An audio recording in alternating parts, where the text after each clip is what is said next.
Shabbat Shalom.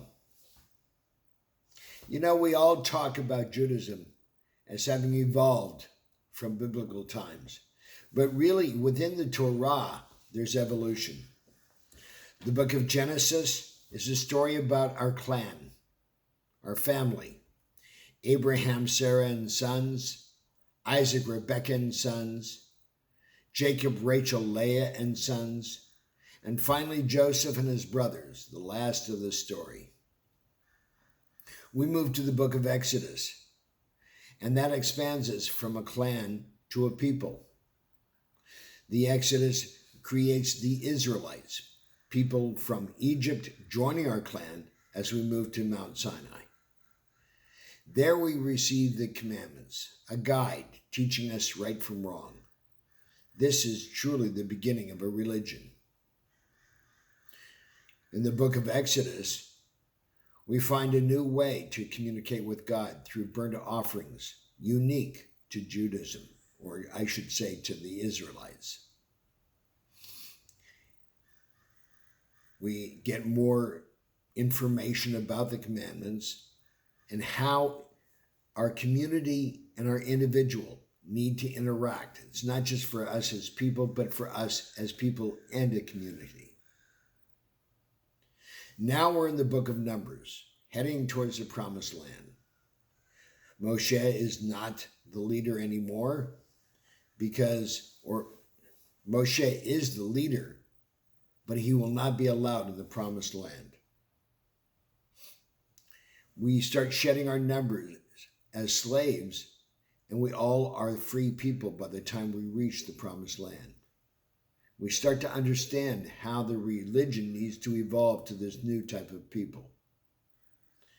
Parshat Pinhas is named for a high priest who is rewarded for his zealousness.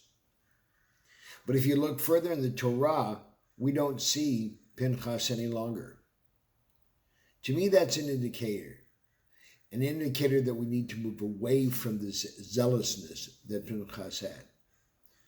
It also means we don't need any high priests any longer, or priests for that matter. In this parsha, Joshua is chosen as Moshe's successor, emphasizing that need for a different type of leader as we live in the promised land. Then we have the daughters of Zelophehad. They're given the right of inheritance, something totally unique for the biblical times, and this is the precursor towards egalitarianism. The last book, Deuteronomy, is an exposition of what Moses thinks that we need to know.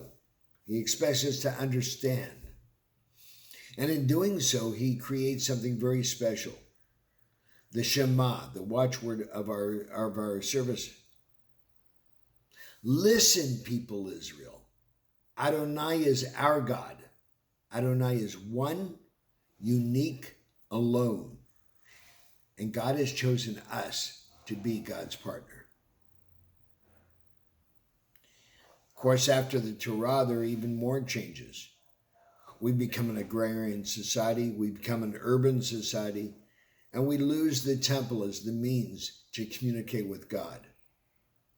Our rabbis teach us new ways of looking at our religion, redefining it, so we can continue to live and prosper as Jews with the values and the ethics that we've been given. Each change in this evolution has been necessary, and it's been a balancing act between keeping current with the societal changes and the traditions of our ancestors. You know, it's not always good to promote status quo. It can become stale and stagnant. We need changes because we're a religion and people part of a larger community. This community also has its own evolution, both technologically and sometimes reflecting values that do not coincide with ours. Another word for evolution is growth. And growth is nothing more than a gradual series of changes. In Judaism, our growth encourages us to find new ways to communicate with God and to examine ourselves as well. What in Judaism is meaningful to us? What are our values and ethics? Do they match our parents or grandparents? Do they reflect the values and ethics we've been taught? Or do they reflect our neighbors' values that might be at odds with Jewish teachings? Our children and grandchildren look at the world differently than we do. What do they want out of Judaism?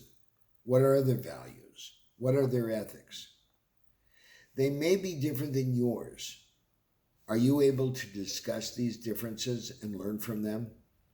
Will your discussion reflect the love you have for Judaism?